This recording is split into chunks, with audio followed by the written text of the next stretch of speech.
this miracle once more will light the world. But this light is not for those men still lost in an old black shadow. Won't you help me to believe that they will see a day, a brighter day, when all the shadows will fade away? That day I'll cry that I believe, that I believe.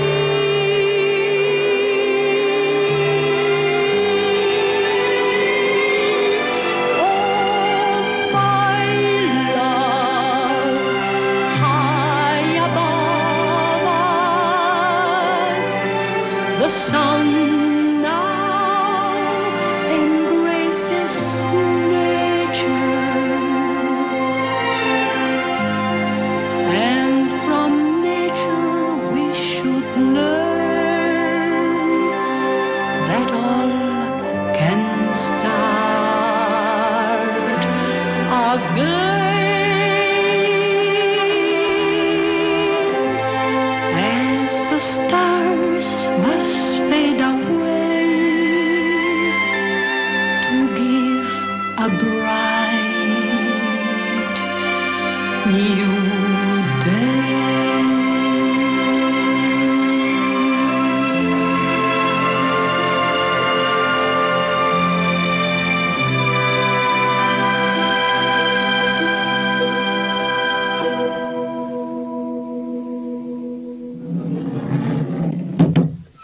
I beg your pardon, madam. We didn't mean to disturb, but may we... Come, but of course, please. But who are these gentlemen? Europeans. To be precise, they're Italians. Journalists. They've come here to the South to conduct an inquest. Is that the proper expression? On slavery. Indeed, they seem to be quite shocked. What is their religion? They're Catholics, I believe. You are Catholic, are you not? Yes, Roman Catholic. Well, they shouldn't feel too shocked. After all, their Pope, who's most generous with his excommunications, has yet to excommunicate a traitor in black flesh. Unless they eat it on a Friday. Excommunication? Catholic priests here in the South, between one Our Father and another Hail Mary, they raise goats and slaves. And I must confess, they know their business. The last 7 males I bought were sold to me by the St. Inigo Jesuits in Maryland. Finest bunch I ever bought. But why are they here, then? I could be wrong, but perhaps it's because they, too, are slaves. You know how Catholics are. Slaves to the fascination of sin. Perhaps it might be their oppositionist instinct. You know Europeans, ever since the French Revolution, they've been attacking everything. But, madam, times have changed. Rousseau, Diderot, Voltaire. Now, it's Catholics who read the devil's own books. Oh, what would His Holiness in Rome have to say about that? Please, please, these gentlemen are my guests, and I myself have allowed them to move freely about the house, so they can learn who really are the slaves and masters here. Senator, don't, please. No chicken bones, I beg of you. I've had to take 2 of them to the veterinaries already this week. Well, at this point, I have a suggestion that might enlighten our friends from Italy. All of you at this table are distinguished people, and it would be most illuminating to hear your frank and authoritative views on the subject of slavery. For you know what Europeans say about us. that we have a guilt complex and won't talk about it. I agree, and I shall speak first. We cannot hide slavery any more than we can hide an erupting volcano, a forest fire, or leprosy. In my own case, it is true that I have freed my slaves because they were stupid, foul-smelling, sad, and bothersome. I'm an aristocrat. I believe in freedom, but not equality. That is my statement. Signed, John Randolph of Roanoke. I'm Professor Thomas R. Zoo. In history, we know that every great civilization was founded on slavery. Let us take the classic examples of Greece and the Rome from whence you gentlemen come. It's God's and nature's law that man attempt to prevail over his fellow man. Till one becomes the master, one becomes the slave. Let us remember that God is white, and as long as God is white, we will prevail over all other races. Sorry, Professor. What was that you said? God is white, and as long as God is white, we shall prevail over all other races. Beg your pardon, Professor, but with all this confusion, would you mind repeating? God is white, and as long as God is white, we shall prevail over all other races. Thank you very much. Any other viewpoints? Perhaps I, too, may say something to these gentlemen from Europe. I am not a Southerner. My name is Harriet Beecher Stowe, and I'm from New England. I've been here but a few days, but even in that short a span, I've formed a personal opinion. May I state it? Please do. Even if I share the universal opinion that the black race is indisputably inferior to all other races, I must, on the other hand, also state that slaves are of human origin and do have an embryonic intelligence. Oh, really? I do not hesitate to tell you that I entertain for the suffering slave a degree of sympathy which equals the disgust I hold for those who make him suffer. I am an American who no longer understands her Southern kinsmen, and this tragic fact distresses me deeply. I can feel it. Yes, I can feel it. The wind has changed. It has turned. Are we to have a thunderstorm?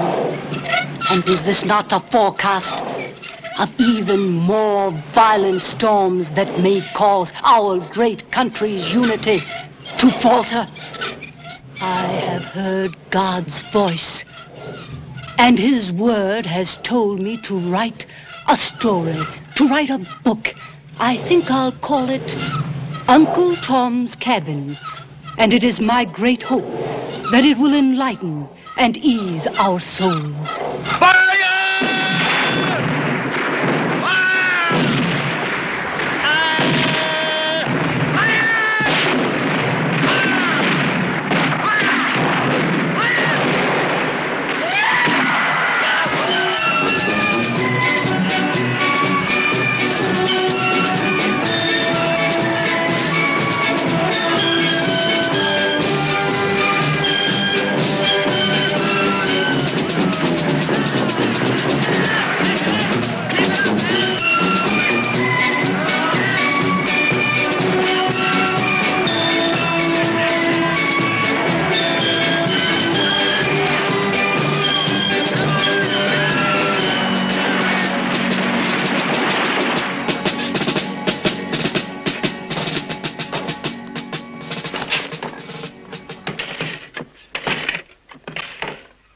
The Civil War cost America 1 million dead. For every Negro brought from Africa, a white man fell in battle, and their bones were collected by these old slaves whose freedom was bought with the white man's life. This was the price America paid, first to free itself, and then the rest of the world from the institution of slavery. An institution America had not invented, but had inherited and endured. The historic personages we met at Mrs. Carson's dinner table, like all the others we will meet on our journey into the past, lived and breathed nearly a century and a half ago, when they never could have imagined that one day soon their scattered bones would be harvested by black hands. Now revisited in their actual surroundings, they will do and say exactly what they did and said once upon a time, when the peculiar economy of the South, the morals of the times, certain scientific beliefs, And even various passages of the Bible authorize the white man to relegate the black to the existence of a domesticated animal, without intelligence, without a soul. But this was only one half of America. The other half took arms, killed and was killed. And the former slaves, now freed, are employed by the government at 75 cents a day to collect these sacrificial bones and give them burial in thousands of nameless graves.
Christ, what a stink, Captain.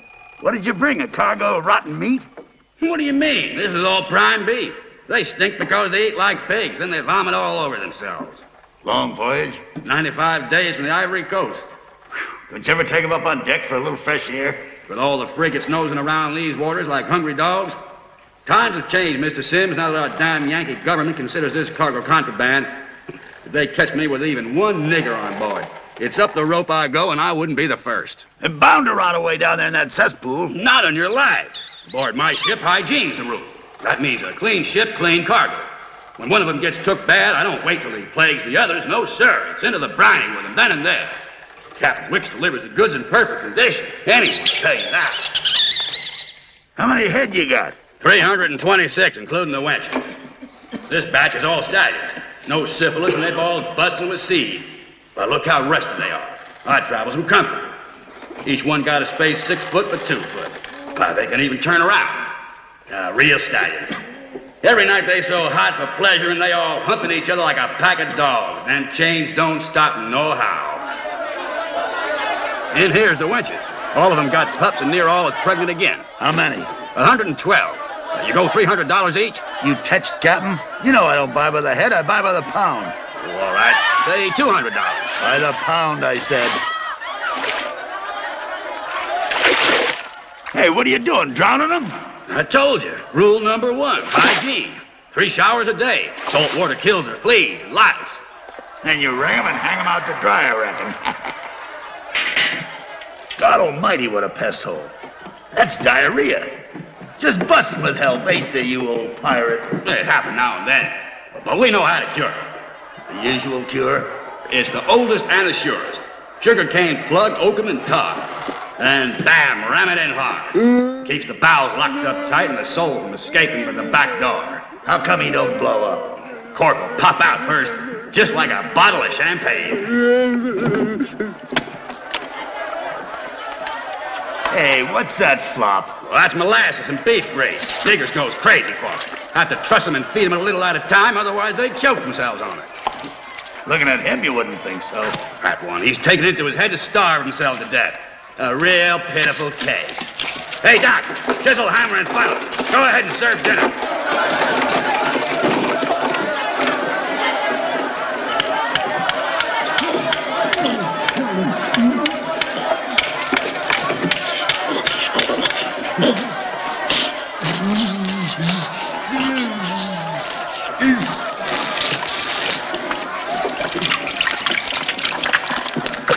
All right, let's say $150 a head. You just breaking wind again. By the pound, I said. The whole cargo at $1 a pound. $2.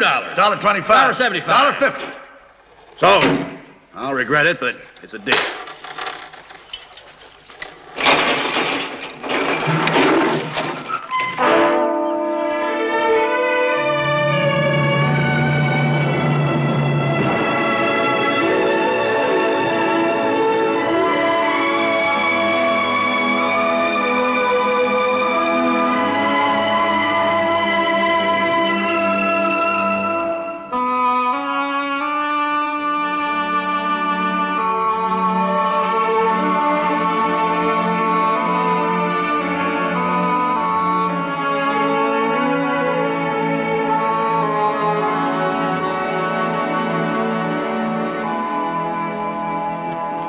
nothing else to show you.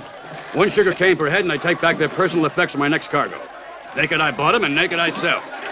All hands ashore. You too, gentlemen. The voyage is over. How can it be? The ship hasn't made port. And she ain't a gunner. Too many busybodies ashore. Keep moving. All right, lad. Come on. Keep moving. Watch how you swing that hammer, Mr. Watkins. All right, come on there. Keep moving. Watch how you swing that hammer, you black bastard. That's it. Keep moving. And watch where you pound. You black bastard, come on. You bastard, come on. Give me that chain. Keep moving, Mr. Appleby. Hey, Pluto, come here. Pluto, come over here right now. Come here, I said.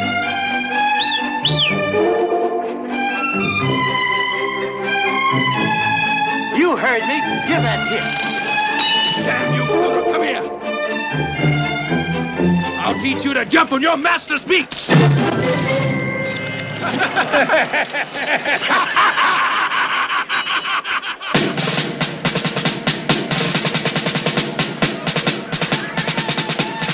Where are we?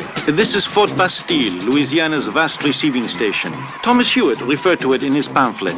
It says on page 106, "It is ordered that all slaves upon arrival from Africa shall be placed in quarantine in Fort Bastille."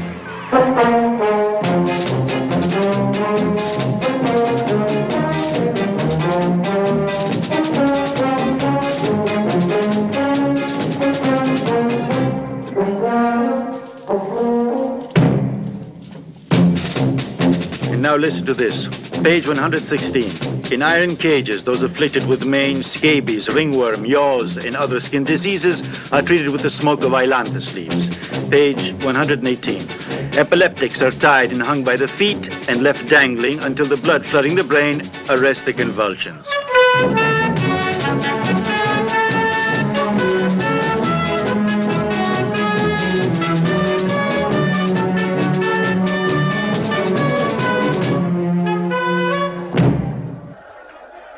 Here on page 122.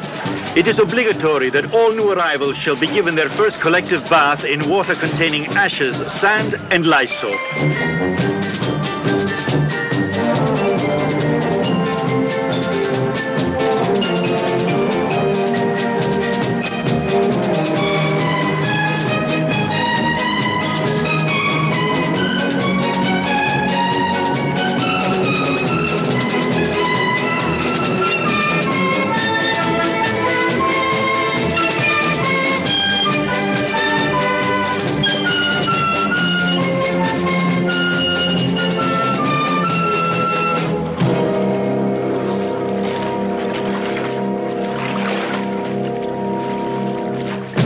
Now on page 130.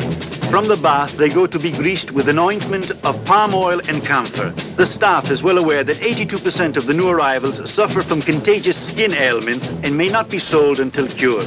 Violators of this regulation are subject to punishment by law.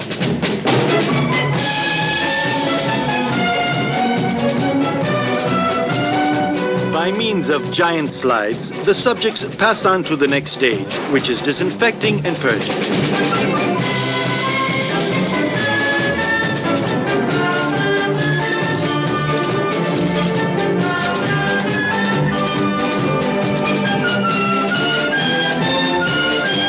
It goes on to say, lice and fleas that may have survived the preceding treatment will be exterminated by the complete destruction of their natural habitat. The razor, made of top-quality steel, is to be sharpened after each 200 shaves so as to avoid the possibility of damaging the scalp.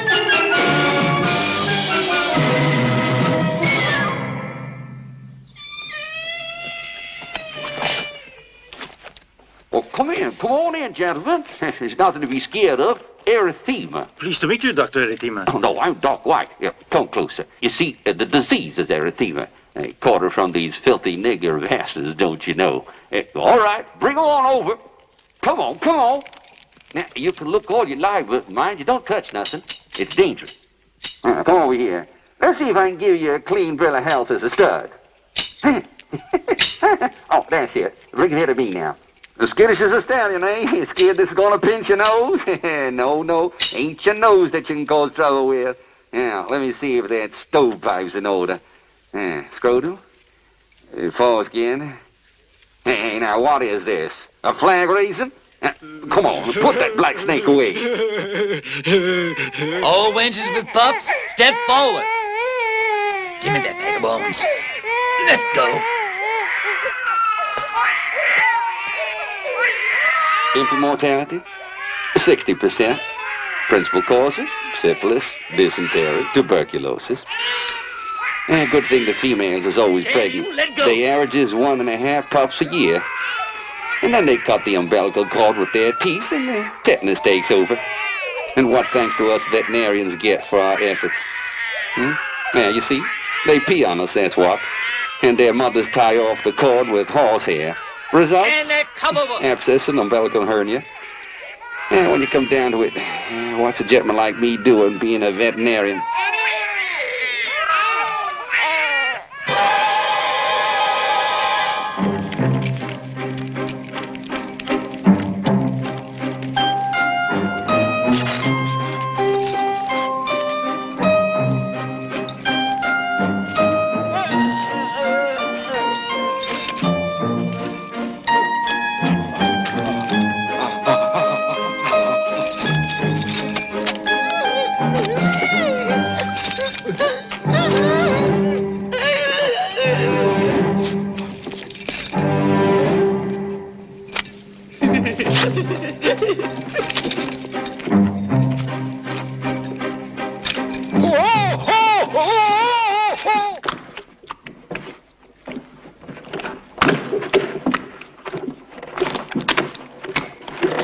These are their food rations?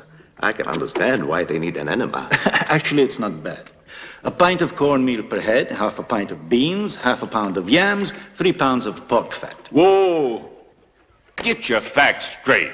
Just 2 pounds of fat. We don't need any favors from you. All right, go ahead.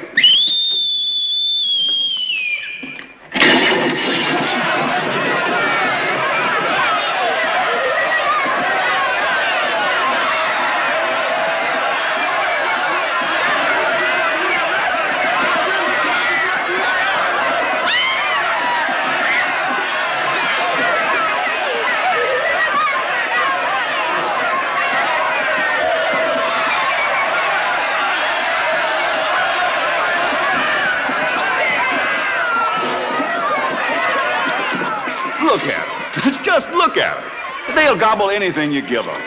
Eating and pleasuring, that's what they want. And they want to survive. They survive everything. Whippings, syphilis, cholera, the heat, the cold. Their strength is their adaptability. Come heaven or hell, they'll fill their bellies and spew out dozens of pups. Now, let me tell you something. I take my stand in favor of compulsory castration. Not out of meanness, you understand. But if we don't cut a few thousand of these black balls now, then in 100, 200 years,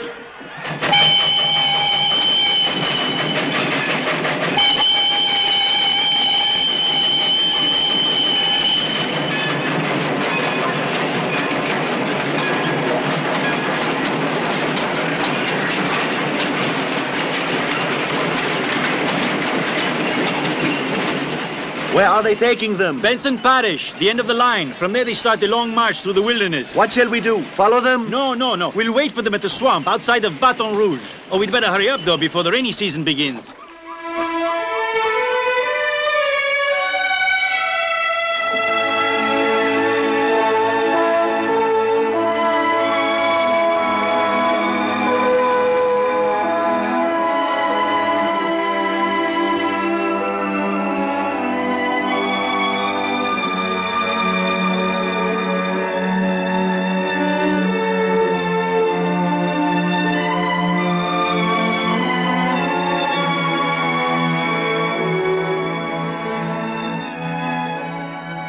Now, from the railhead, the caravan proceeds on foot toward the great slave markets. Hey, what's that red flag? The red flag is a symbol of slavery. That's so. And the band? To keep up their morale, so they'll make a good appearance when they arrive at the market.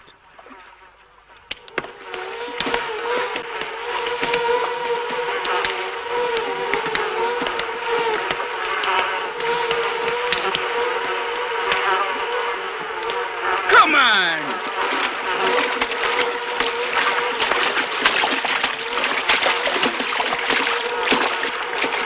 All right, everybody, let's have some music. Some music, yeah? Something lively. Smile, everybody. Ah, that's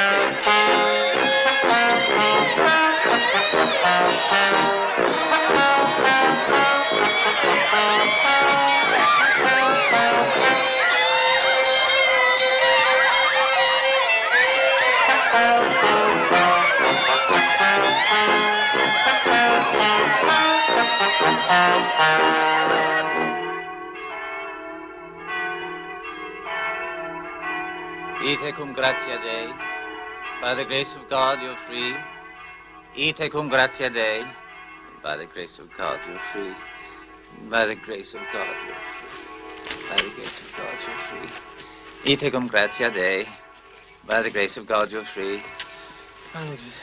all right, Father. $300 for the males, $200 for the females, $100 for the cubs. Agreed, yeah? Ite cum gratia Dei. Well, goodbye then, Father. Remember me when you have any more goods to set free, yeah? By the grace of God you're free. Historically exact, when commanded by Rome to no longer hold slaves, the Jesuits of the monastery of St. Inigo in Maryland, instead of liberating their slaves, sold them.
After a long day's march, the merchants allowed the slave caravans a few hours of rest on deserted plantations in the wilderness and in sugar mills where water was always abundant.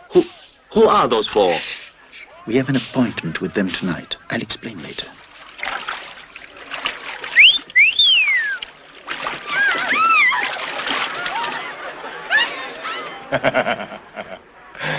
Not bad. Yeah? Oh, Johnny, please don't make trouble, huh? Shut up. It's my friend Buzz. This is Sonny. This here's Jake. Well then, are you coming? But isn't this illegal? Illegal? What's legal in this goddamn place? Money, master. Money. It's money he wants. There's your money.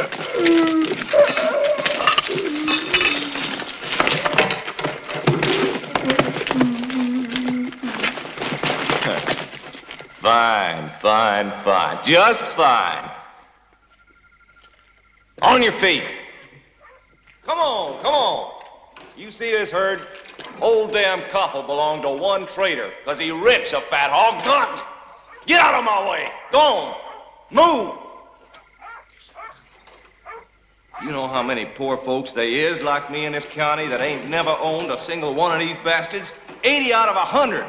80 that works for nothing and die of starvation. Make way for a white man. Get out. So there's no work for us in this shitty South, thanks to these dumb brutes. Come on, well, let's go.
There's the slave trader. Let's talk to him now. Go on, call to him. Hey, Mr. Schultz, mind if we freshen up a little too? Hello, boys. I'm glad to see you. It's not like that. You have to undo the buttons first. You'll learn. It's you, because if you know how to treat them, they're not a really animal like people say. What they need is a good master. Like me, for example. You see, my profession has also its noble side. Some people call us peddlers of human flesh, zealous of souls. No. When you have a good conscience like mine, this work becomes a mission. Don't think for one moment as this is a lucrative profession. What do you think, for example, I make on this mail?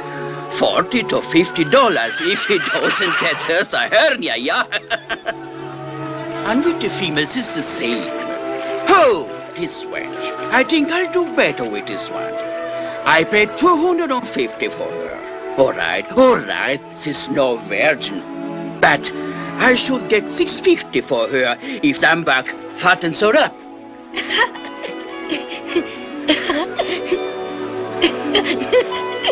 And perhaps $120 a dozen. They'll bring $250 on the market. So you'll say a profit of 80 to 120%. That's not bad. One moment. It's 420 miles from here to the market. And who pays for the ones who escape and the others who die on the way? If 1 out of 3 gets there, I'm lucky. Then feeding, clothing, castrating, the lousing, whipping, then the taxes, the tolls, the highway robbers, the fever, then my health, my family. I have 7 sons I never see. And the boys need a father, yeah? Who's that?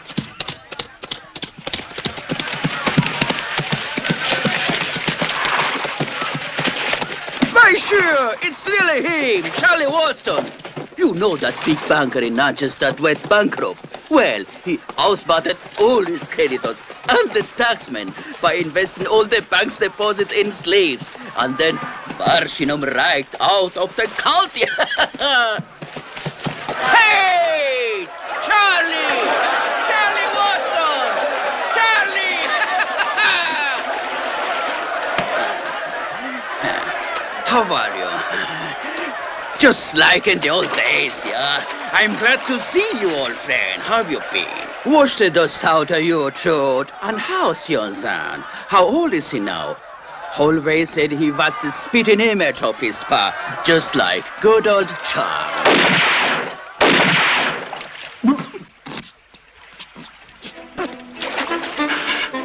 Poor Charlie. Anyhow, it's better it was me. At least I was a friend. If the government men had caught him, they'd have hung him. This way, he died with his boots on. Mr. Schultz, what have you done? The law is the law. Niggers are bought and sold, but you have to pay your taxes. You got to be careful in this business, because you know this is liquid capital, and it cannot be exported without a license. Hey, Amos, herd this along with the others. You heard what the master says. You're coming with us now. You mean you're just going to take them? Why? Just because old Charles is dead and gone, you don't expect me to let them starve, do you? Without a master, Negus is just plain helpless, and I got hard, you know. Well, what if someone talks with all these witnesses? Who? Witnesses? Who? Them? Oh, no. Have you ever seen a horse testify? No, for a horse is an animal like this, and the law speaks very clearly. No danger. If you get any ideas. Who, us? Let's get out of here. Come on, run! I am. Back here. You, macaronis! What have you done? Come to it back!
right. Come in. Come in. But I'm warning you, I haven't much time to look after you.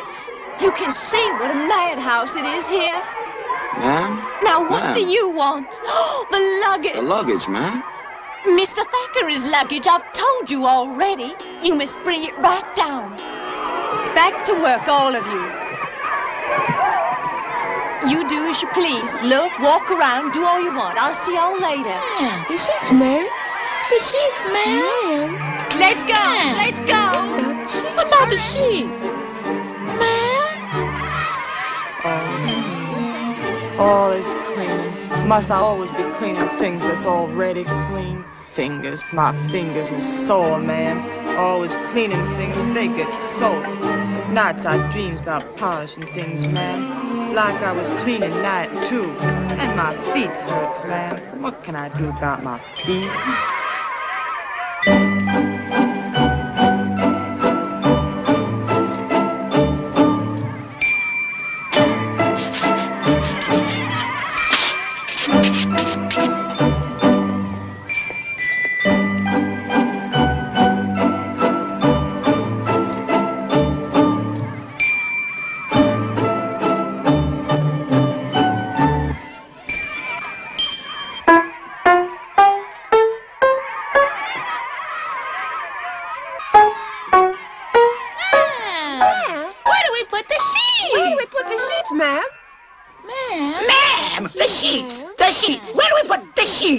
On that bed! On that bed!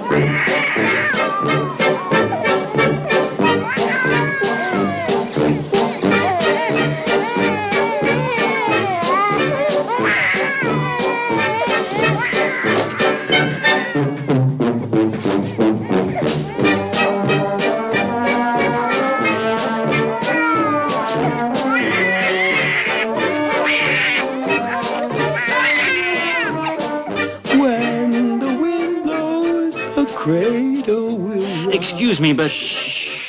When the bow breaks, the cradle will fall. And whose is this? Put him there, Missy. I'll start to milking him soon as Sandman's got Missy. Careful, he's got the runs. He dirties everywhere. Yes'm. And the trees are...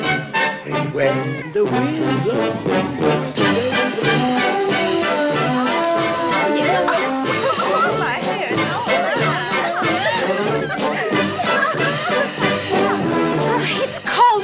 To take this bath. Shut your mouth and don't fuss so. And you, gal, what you staring at? Get the pumping. You hear?